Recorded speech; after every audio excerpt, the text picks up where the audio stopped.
Hello, hello, and welcome to another edition of Power of the Pen. I am so excited because, as you all know, this is one of my favorite shows that I do. We come on every Sunday at 2 p.m. Eastern on E360 TV, as well as streaming on Facebook to bring to you amazing works by authors and recommended reads. And this is to help you to expand your vision, your life, for yourself and for your family. And some of these reads are not all about being serious. Some are funny. Some have some historical basis, but we believe that we are bringing forward to you authors that are going to make a difference in your life, make an impression. And today I'm very excited to have joining me Dr. Derashay, and I am about to bring her to the stage right now.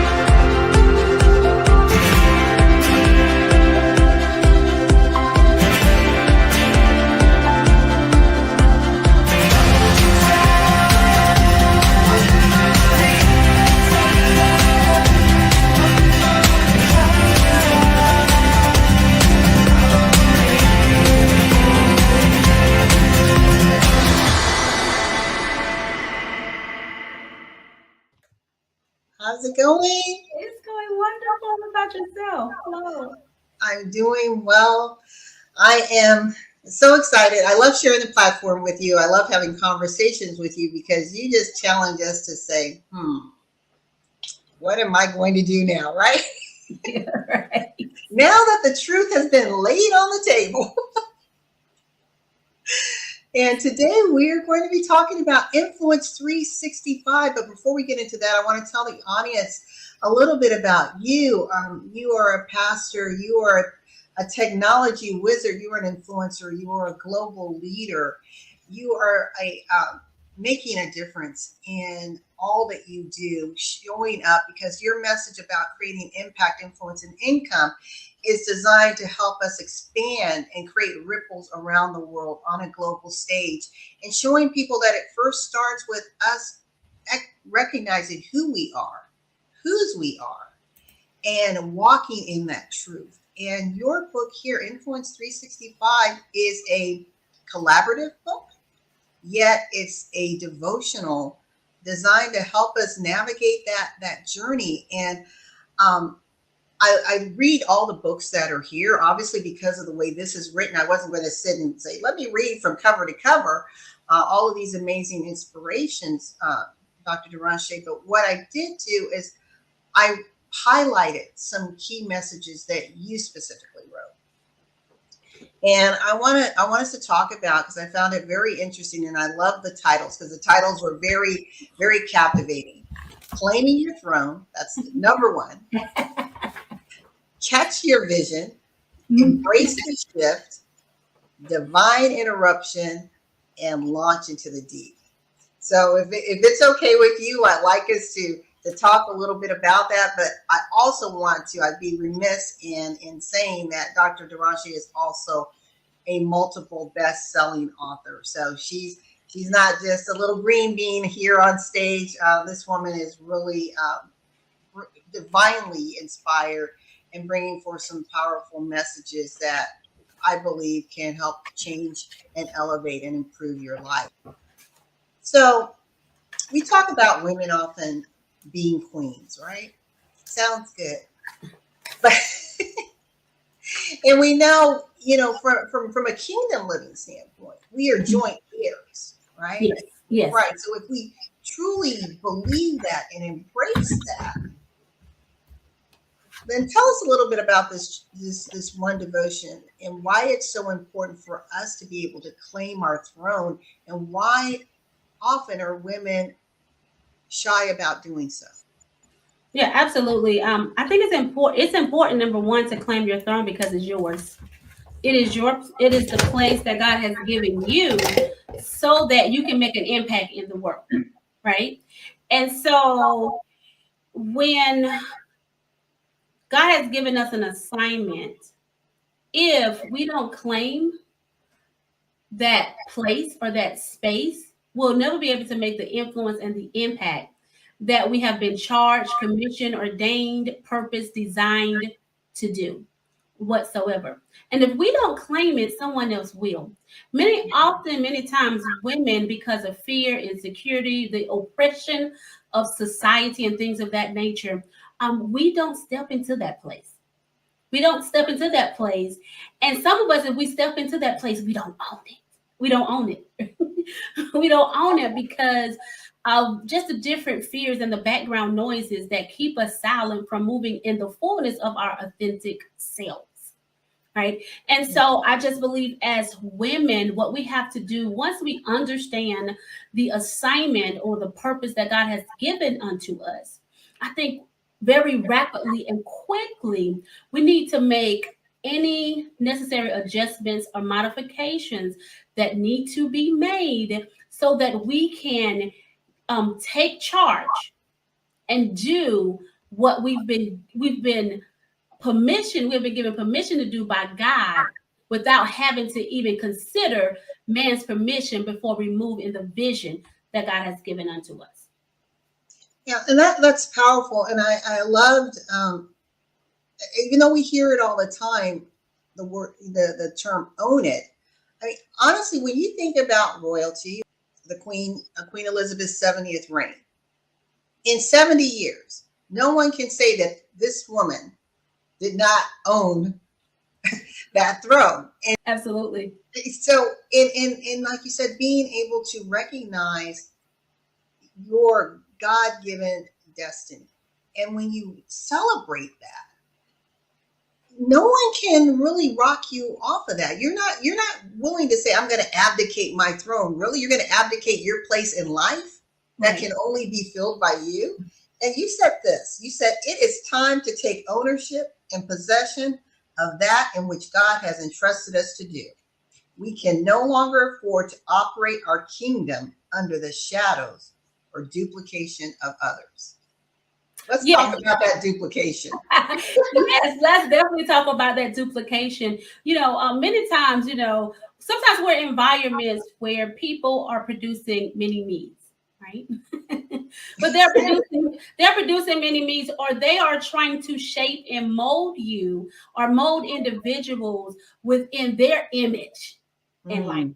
Within their image and likeness. And what happens when we are functioning or around people that are trying to shape us in their image and likeness, it dilutes who we really are. It takes us from coming from a place of being authentic in the design that God has given us. See, we've already been designed in the image and the likeness of God. And in God's design for our lives, we are fearfully and wonderfully made. And so there is no reason to make any form of alterations in our lives. And so that's one way. One of the things is we are being duplicated by people in our environment. Who giving us instructions on how they feel, the way they think that we should be doing certain things, or we'll begin to try to pattern ourselves after other individuals because you may see their fame, you may see their fortune, and things of that nature. Even though you're not seeing the fight, you're not seeing the behind the scenes of what it takes for them to get there. And so we'll try to move and operate in their pattern. And see, and as we're trying to operate in their pattern, again, there we go. We're gonna be malfunctioning, right? You're gonna be malfunctioning. Why? Because your design is not their pattern. And so again, you're going to be walking in a place of falsehood, a place that's not authentic to who you are and who your being is. One of the things that I believe is that because everything is already preordained, right? And so if God have already planned out everything. And so if you are operating from a place of duplication or a place where you are copying someone else, you have just watered down the most valuable thing that you could ever offer to the world. The most valuable thing. And so then you become a watered down version of someone with really no value.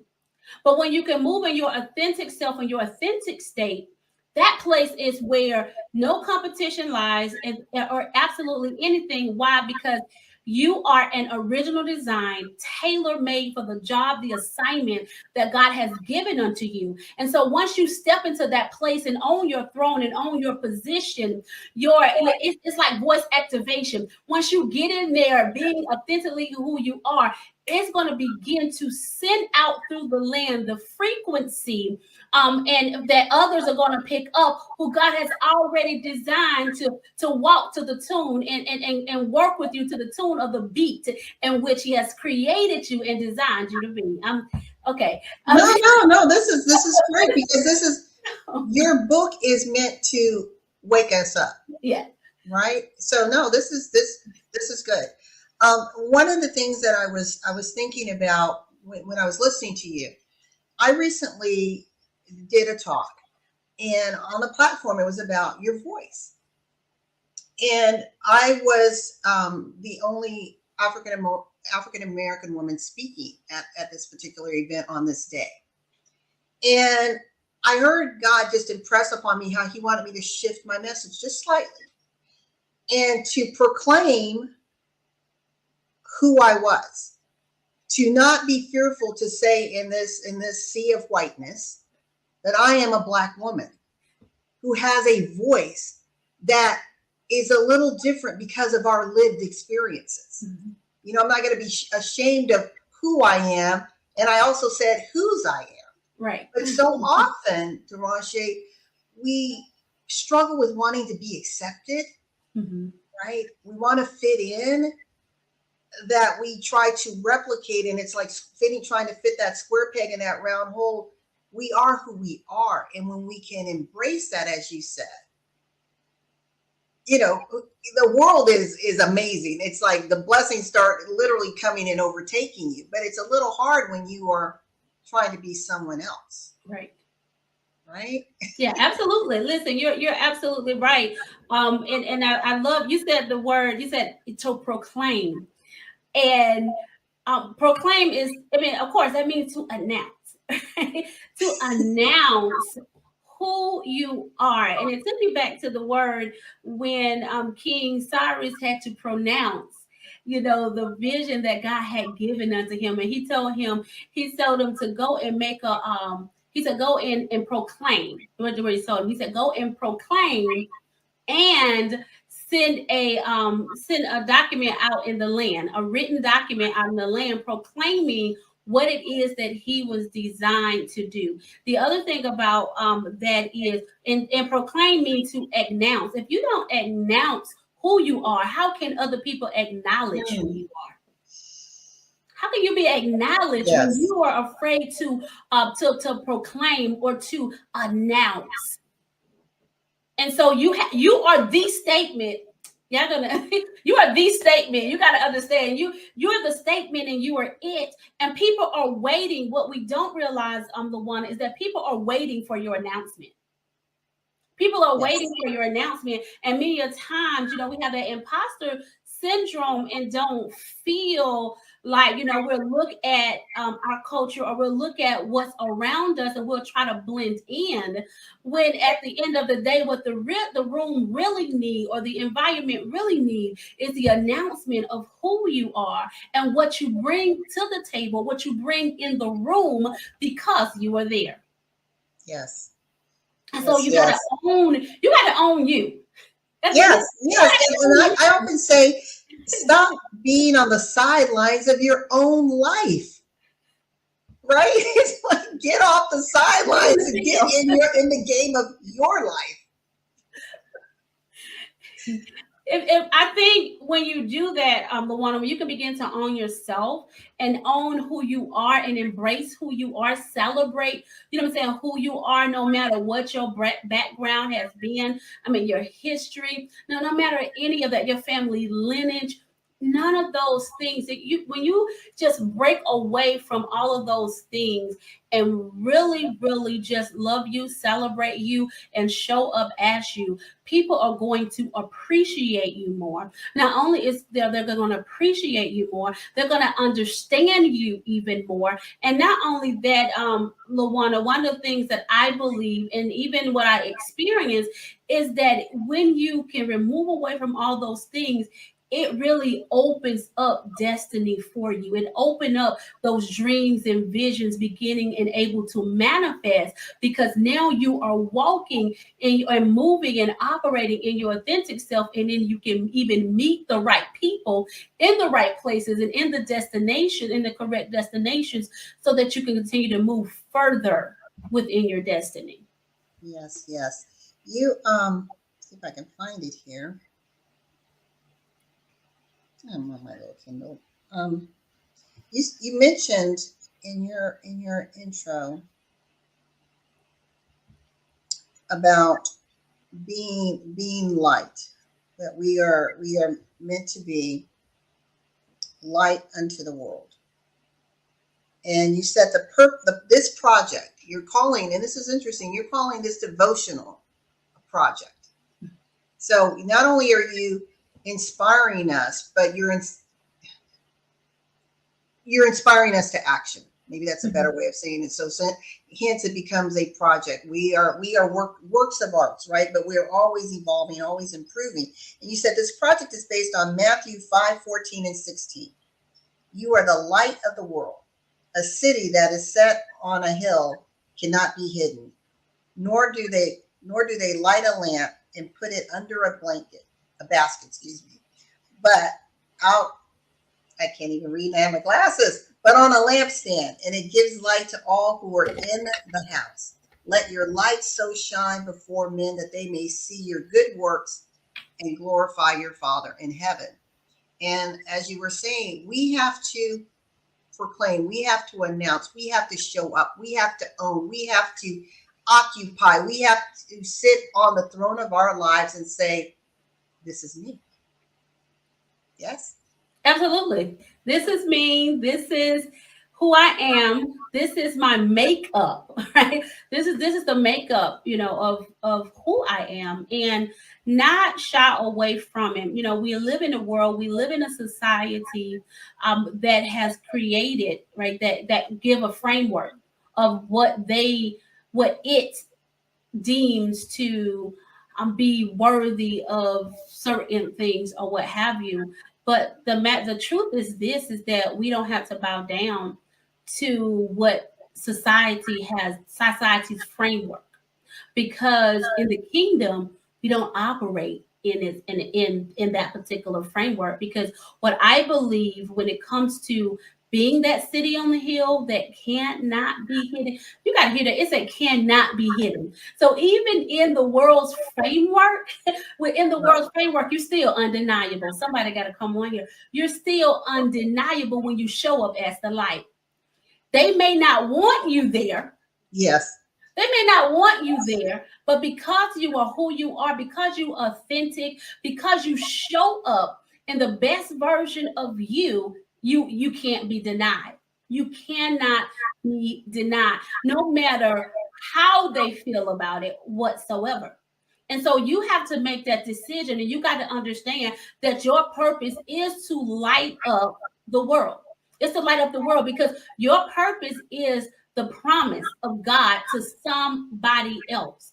And when you show up in the world and you begin to move in that message, you begin to move in that mission, it begin to light up, to cause dark places to now, where the sun is now shining in it, right? The sun Yes. is now shining in it, and now the people are able to grab the hope that they've been looking for, so that now in turn they can begin to run with their message, right? They can begin to move and do what it is that they have been charged and commissioned to do, because they're no longer in the darkness. They have come to the light. They have gotten the light. You have, right, you know how one candle lights another, or one torch lights another, or what have you. And then we begin to spread like wildfire, spread Yes. like wildfire in our own messages collectively, but bringing healing to the world, peace to the world, deliverance, what I'm saying, to the world, right? Whatever our portions are, love to the world, joy to the world, whatever it is that we're called to do, but we're doing it individually, but in a collective way. In a collective way. I love this. To those of you that are watching us live or joining in, we are here talking about the collaborative devotional inspirational book called Influence 365 by Dr. Derashay. And we're going over a couple of the inspirations. And the next one is Catch Your Vision. And you said, it gives sight as it brings vision. You're saying gives sight as it brings individuals, businesses, or an organization to a specific point of focus. Therefore, maximize your resources and efforts as you utilize them to meet your particular target. Without visions, you're wasting time, resources, and efforts. Let's talk about that for a minute. Yes, listen. Look, you know the word tells us is that without you see where there is no vision, the people perish. And so if you don't have vision, you have no direction. See, vision let you know where you are going, right? It gives you an imagery of what's afar. And as it gives you that imagery of what's afar, of what's available for you to obtain, in between where you are and that particular vision, all the activities that you do or the activities that you're doing in life should be heading you toward that vision. So, but if you don't catch the vision and understand the vision that God has placed before you, you will stay in a place where you are running in circles. You'll be tossed to and fro by every wind, every new thing that come up, whatever hits the street. Oh, this is what hot this week. Now you chasing trying to do this, or this is what's hot next week, and now you're chasing trying to do that. It has nothing to do with your purpose, has nothing to do with your vision. It got you off track, off focus. And listen, you're doing a whole lot of things, and your results are a direct impact on the fact that you're not following your vision. You're putting out much, but you're getting in little. Somebody got to hear that. You're Yes. putting out much, but you're getting in little because you're not moving and operating in your God ordained vision. Because you're too busy chasing the coins, or what they say, the bags. That's what they say. You know, you're too busy trying to chase the bags. But this is the thing: if you catch your vision, if you catch the vision, and if you go chase the vision, you catch the vision. Listen, I'm telling you, the bag is going to already be secure. The bag is going to be secure Yes. because your vision secured the bag for you. That's all I'm saying. No, that's powerful. And one of the things that I saw, especially during, the first 2 years of the pandemic is, we heard people were pivoting, people were shifting and changing, but what they were doing, they weren't pivoting in their unique lanes. They were pivoting and following others like the Pied Piper. And I'm thinking, you're gifted over here. Now you're doing something. It's like, why are you over there? And invariably it failed. Right. They ended up going back to what they knew, where they should be or where their passion was. And I get it when life happens and maybe the income stream is drying up, or maybe it's just gone altogether. You're trying to find another way, but you're still focused on the vision. I mean, there's different paths to lead to the vision. Absolutely. But these individuals left their vision altogether and were following someone else's vision. They abandoned the vision. They abandoned the vision. Look, you said something, very, very key is this, that you never lose sight of the vision. Never lose the sight of the vision. You know what I'm saying? Whatsoever, no matter what storm comes, no matter what wind come through, no matter what happens, never abort the vision, because and you said something very key. There are many ways, right? So you can be flexible on how the vision come to pass, right? Yes. You can be flexible on that, but you be stubborn on the vision itself, that you never, ever, ever move from, because that is the core of who you are. That's your DNA. That is your makeup, right? And anything else is not going to be sufficient for you. When we want to move in those lanes where you say with everything you touch going to prosper, it's the stuff that, that God has called you to do. right? Which is a part of the vision, a part of the plan that he has declared for your very life. So you got to stay focused on the vision. The thing is, there may be times where we have to make readjustments Mm-hmm. Right. in the activities that we're doing because what we're doing is not working. I mean, and that's something that we should be doing anyway, whether it's a pandemic or not. So, because we're in what? We're in the month, we're in June, we're almost at halftime of the year. So you Yeah. should be within halftime of the year, whatever your vision was for this year, you need to see if you're on track.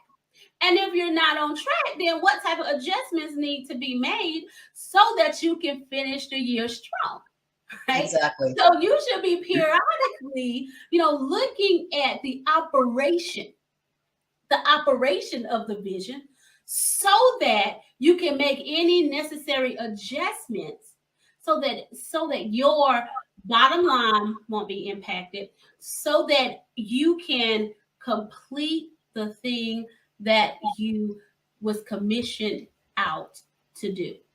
Yes. And so you got to I keep love that that. in you. Go ahead.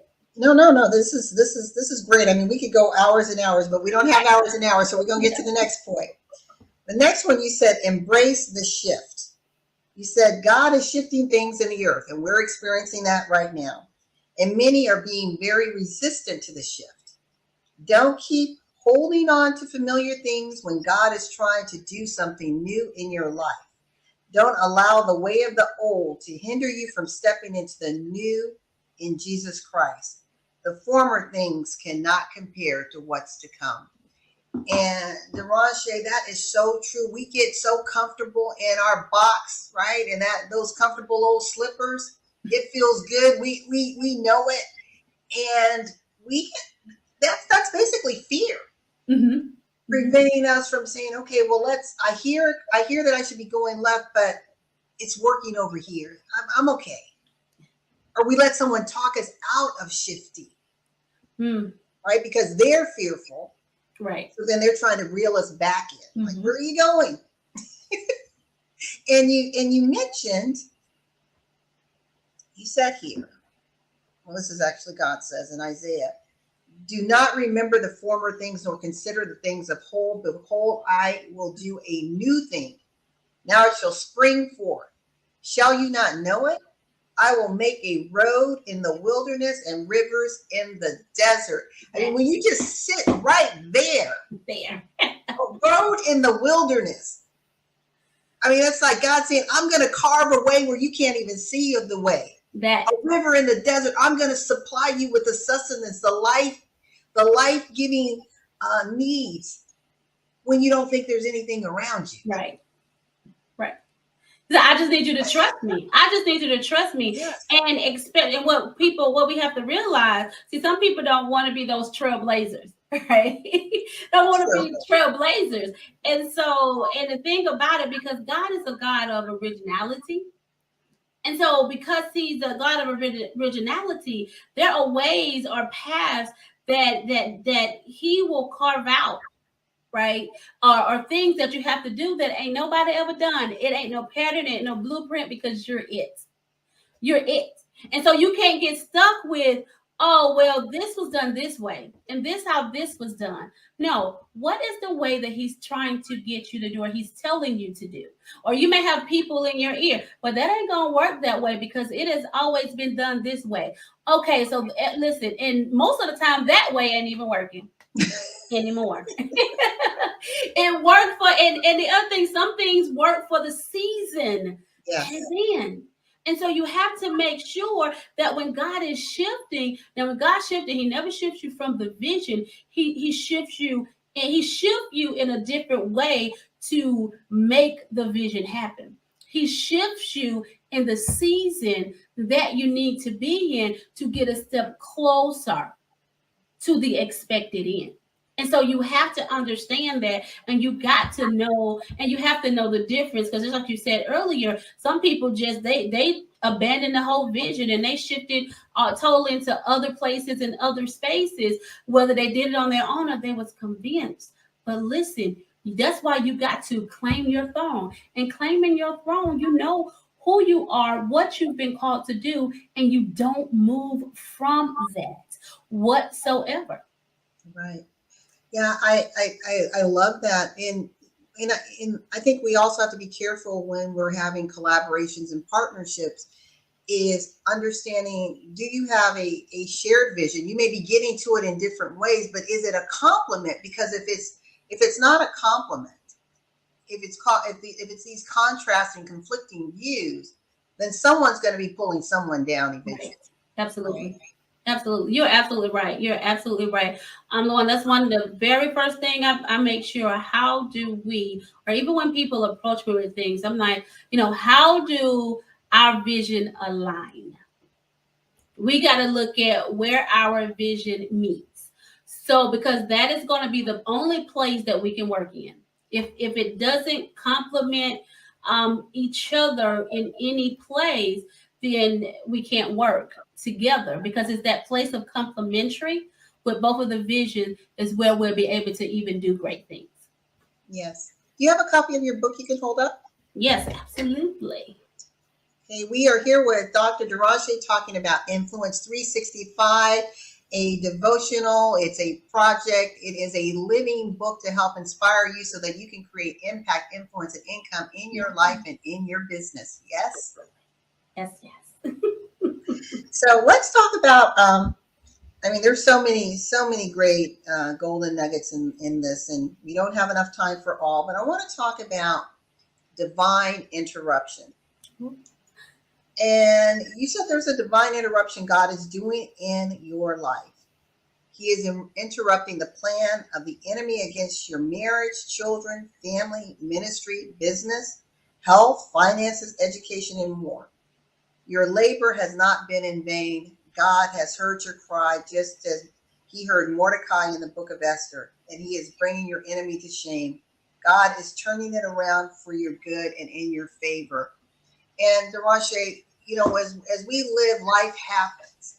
And I want like you to speak about this from this framework. We know there's a lot of mindset teachers out there, and I'm not knocking them. But if we're not careful in how we're delivering these mindset messages, individuals may be crippled into thinking, well, if anytime something happens to me, it's just because I have the wrong mindset.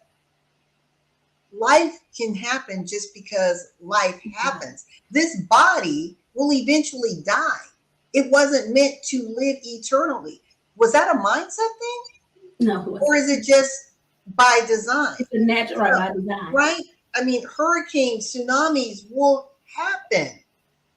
It's by design. So, I think it's, for me, this is just how I've looked at when the hurricanes and tsunamis happen in life.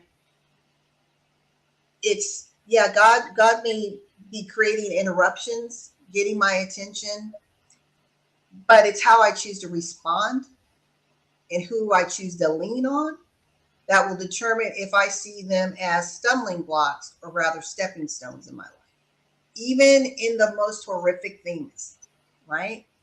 So I want to turn that over to you about your what you meant when you wrote this devotional about divine interruption. So let me say this is you said something that was very, very key here. God, he said, I've declared a plan for you. And many a times we have the plan in our mindset already laid out. We have it already laid out. We have it figured out. And it just may not quite be the way that God had laid out that plan for you. And so, yes, life happens. And so when life happens, it comes to, and how I look at things, when life happens, storms and situations come, I'm going straight to the Lord. Okay, Lord. All right. What do we need to do? What do we need to do? Right? What do we need to do? Because this situation has came about, then you're in it, and I know you're in it, but what is it that we need to do? And sometimes God has to interrupt our plan so that not sometimes, let me back up. God had to interrupt our plan or our way that we think it should be happening so that his plan can manifest in our lives.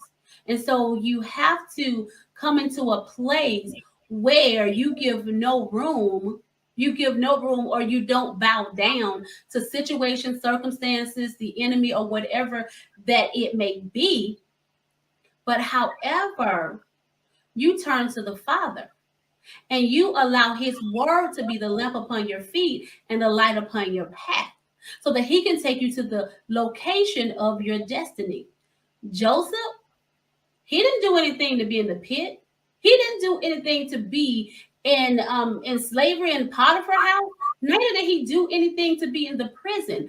But those particular paths that he took put him in the position at the right place at the right time with the right conversation so that his name can be mentioned to the king so that he can go to the palace. And so we need to look at those particular things or situations as when the word said all things is working for my good. I may not understand it while I'm in the middle of it. But I trust God through the process. I trust God, what in whatever it is that's happened, because guess what? I know when I trust God, I have faith in God, and I'm moving in the divine things that He's called for me to do. And trials and tribulations and storms have showed up, in my life. I trust Him enough to cover me. I trust Him enough with everything that I have, because I know that at the end of the day, and when all the dust settles, it's gonna come forth in my favor, because he's always working for my best interest.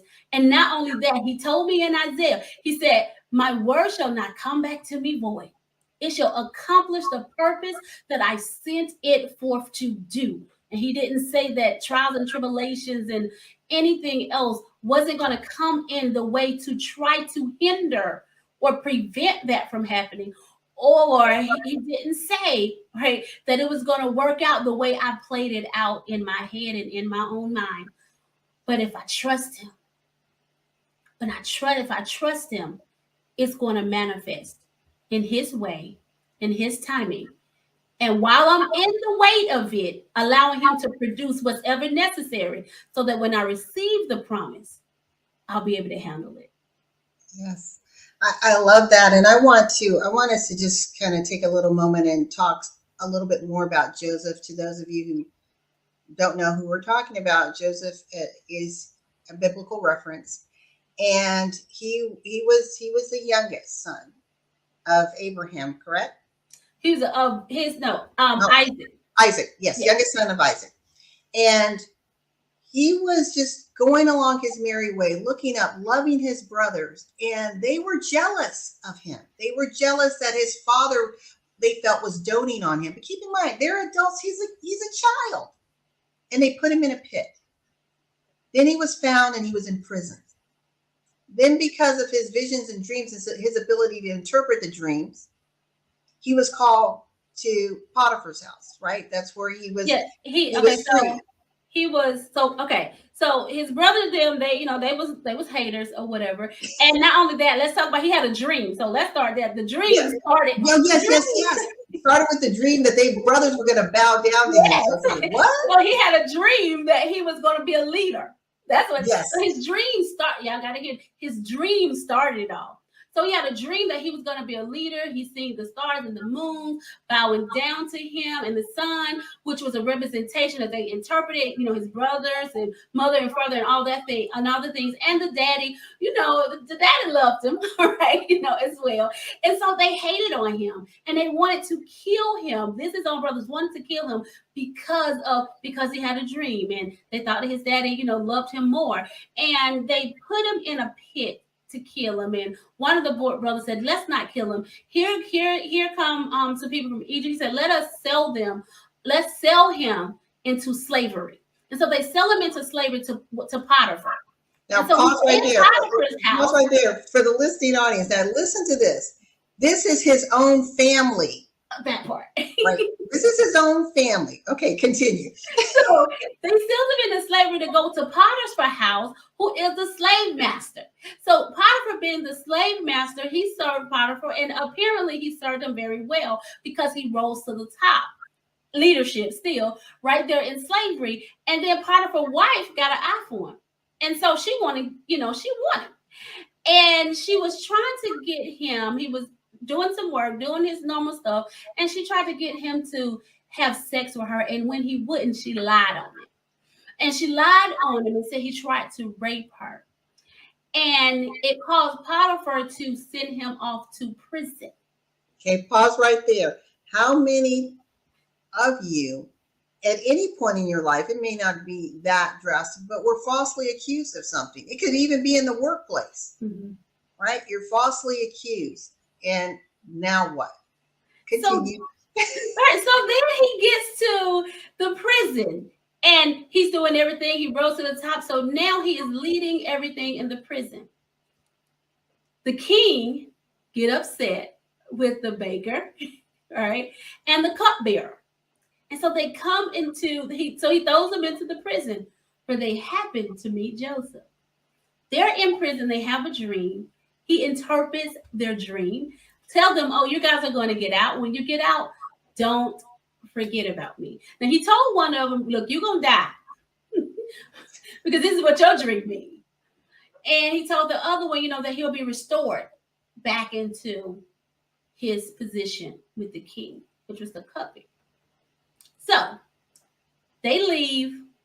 What Joseph said manifests.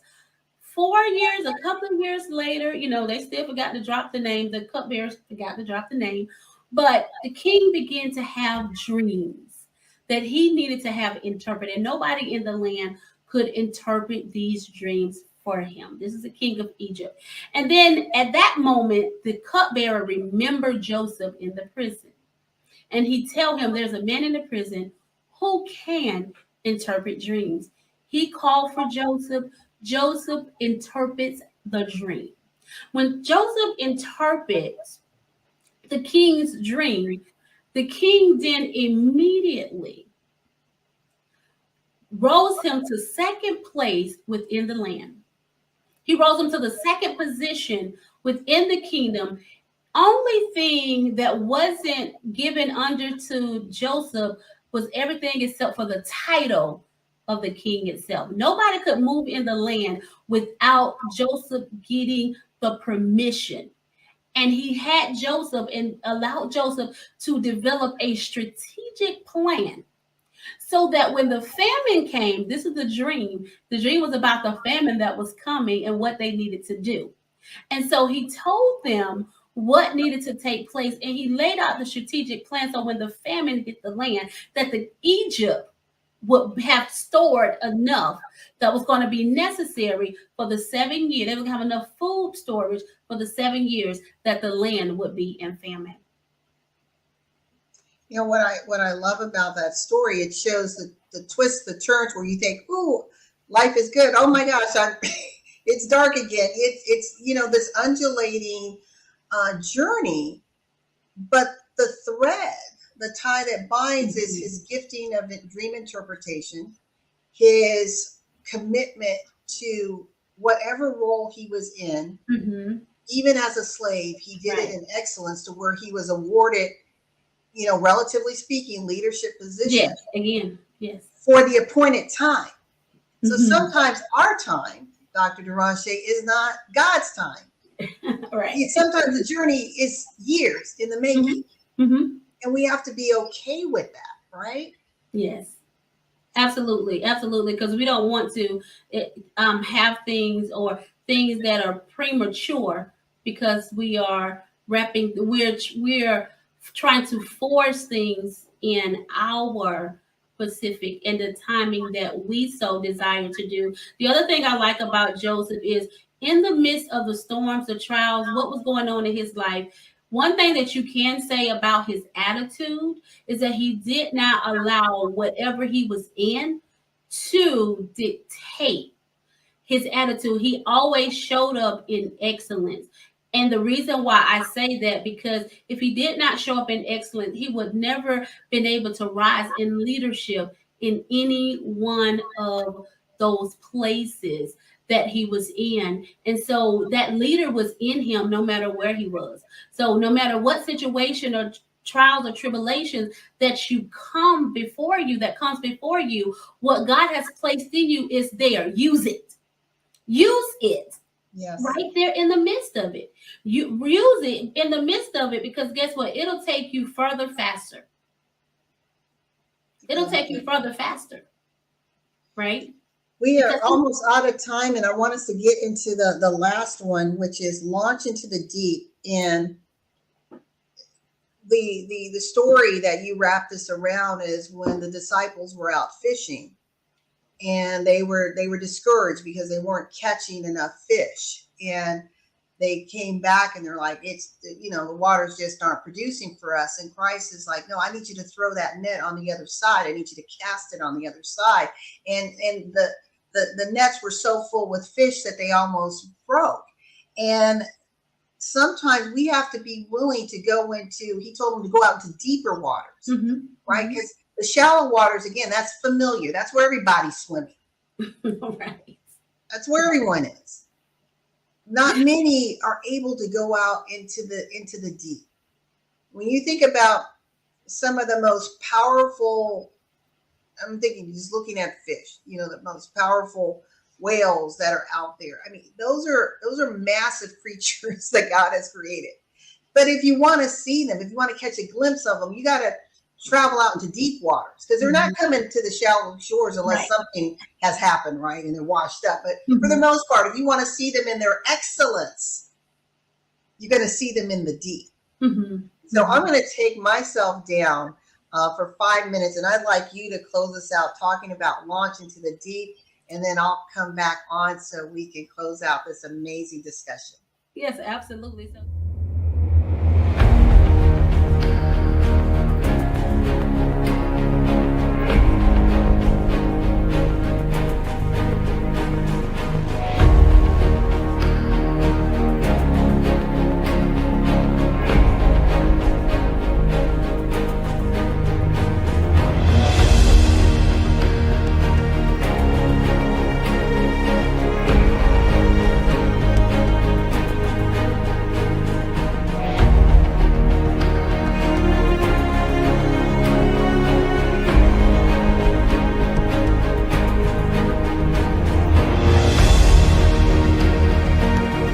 many a times as entrepreneurs, and and whatever it is that you do, we want to stay in familiar places. Because you got to understand that Peter then was very trained and skilled as a fisherman. They knew what to do, when to do, how to do it, because they have been doing it for so long. And that's just like how many of us are. And because we're skilled at what we do, and we're trained in what it is that we do. And we are familiar, and so we're comfortable with where we're at. But what you got to understand is there's places where brooks are just dried up. Brooks are dried up, or it is very saturated. And so God is calling us. It's a deep calls to the deep. And so because God desire more for you, and because God want more for you, he's calling you out into deeper places, that you got to come from the shadow. You got to come from in places where things have dried up as well, so that you can get God's absolute best for you. He told them, listen, yes, they have been out there all night. Yeah, some of y'all have been in places for years, forever. And you're afraid to move from there because that's your place of comfortability, or that may have been a place where that was your sweet spot before. But God has said, no, not there anymore.